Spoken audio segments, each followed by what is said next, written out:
To enter the service menu on a BMW, what you'll need to do is put the key in the ignition, turn it 1-2 clicks, and all your dash lights will be on.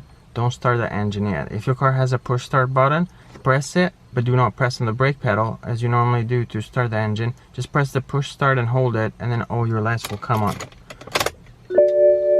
So here all the lights are on.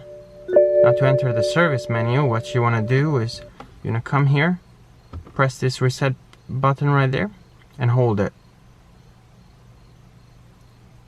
And then there we are in the service menu. Now you can toggle with the button here on the various options that you can reset. To reset any one of them, you press and hold a switch, and if it says OK, it has been reset.